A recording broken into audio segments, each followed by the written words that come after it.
Course correcting. Yet despite the existence of habits, there is a way out of bad habits. Mammals, such as chimpanzees and dolphins, tend to repeat their behavior through generations with very little change. Fortunately, humans, by contrast, have the ability to adapt and change.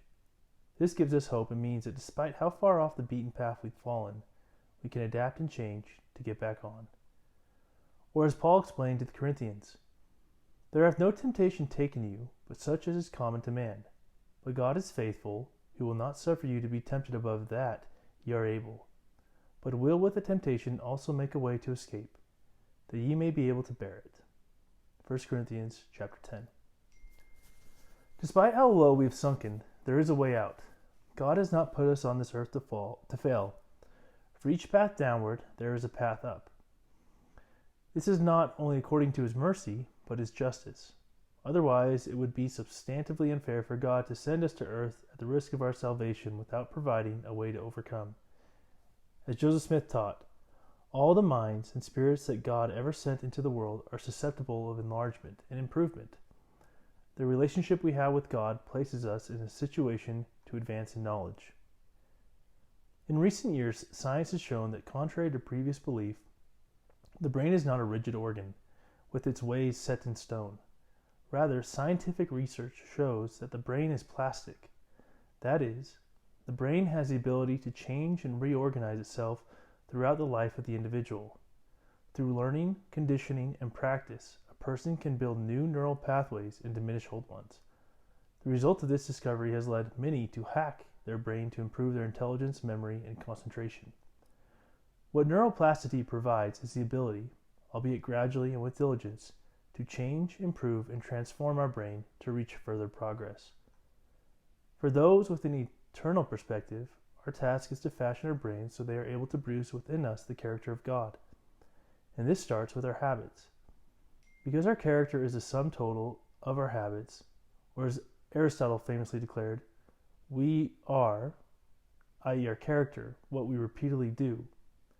Excellent then is not an act, but a habit. To begin to shake off our shackles starts with the mind. It starts with the desire to change, a desire to course correct. Just as the planting of a small seed can beget the growth of a fruitful plant, so too does the mere desire to change catalyze a reaction to move us beyond our current limitations. Recall that Satan sets us off course through rationalization. We often depart from God in slow and subtle ways. Over time, months to years to decades, if we haven't course corrected, our regression has been exponential. Elder Uchtdorf likened this principle to a pilot whose navigation is off by a slight degree. Stretching out over 10 hours, the deviation is fast, the difference between California and the Polynesian Islands. Although a full conversion is required to receive salvation, the way to God is by doing the small and simple things, each and every day.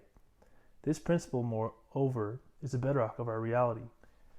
Great achievements start from the smallest steps, from laying the cornerstone to building the footings, framing the walls, until eventually a house, a skyscraper, stands as a result. Time, effort, precision, and dedication beget this reward. Patience and sacrifice. Therefore, to pull ourselves out of the mire, we need to desire to get out. Just that is a significant step forward and lays the groundwork for change. But we must be patient and realize that change takes a long time. Choices that require very little sacrifice and patience do not produce great rewards. The outcomes that are the most rewarding are those that come after sacrifice and much waiting. Typically, if the outcome does not require sacrifice, then it is not as rewarding and the cost will be higher in the future. For instance, sleeping in and missing school yields immediate rewards. However, over the long run, the cost of this choice is much greater than the benefit received. High chance of low-paying job, low dating prospects, etc.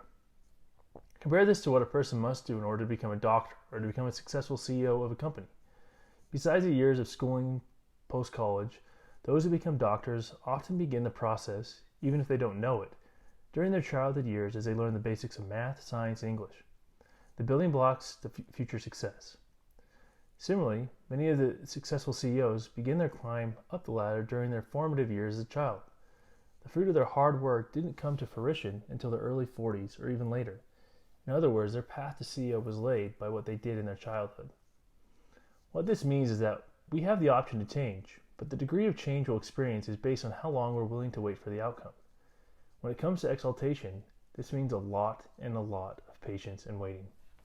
Thus, while we can change, we must truly want it. We must want it just as much as we want air. And we must be willing to sacrifice what is required and to wait as long as it takes for our desires to come to fruition. This means doing whatever is necessary, no matter how hard, to change. The beginning of this starts by listening to our conscience, the light of Christ. Our conscience is the light of Christ, and it is given to all of us. It is, at the most fundamental level, God's initial communications with us. It is therefore God's voice to us. Some may wonder why God is silent in their lives, while failing to realize that He is communicating with them daily through their conscience.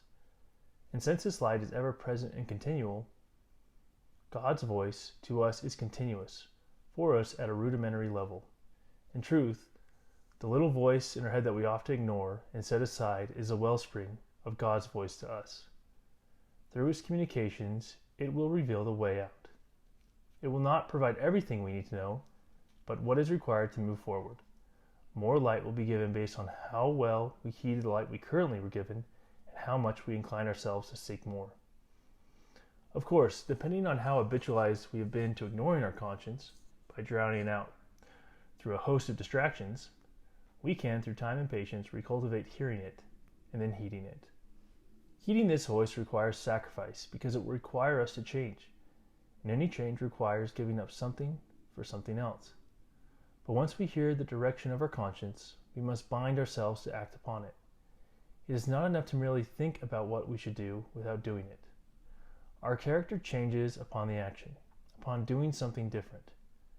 Neurologically, our brain begins to code and hardwire new information into us. We begin to become a different person. And as we become different, our actions likewise change. As President Heber J. Grant remarked, that which we try to do and persist in doing becomes easy to do, not because its nature is changed, but because our power to do is developed. Line upon line.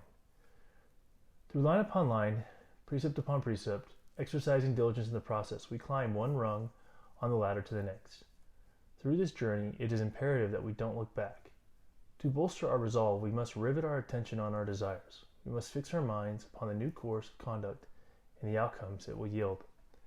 As Elder Carlos E. Acé explained, a man does not lick the smoking habit by relishing the pleasure of a cigarette, but rather he gains resolve by thinking about the added health and vitality and money savings which he will realize when free of the habit. Motivation to lose weight comes by anticipating the increased good looks and vitality, not by savoring caloric foods and exotic dishes.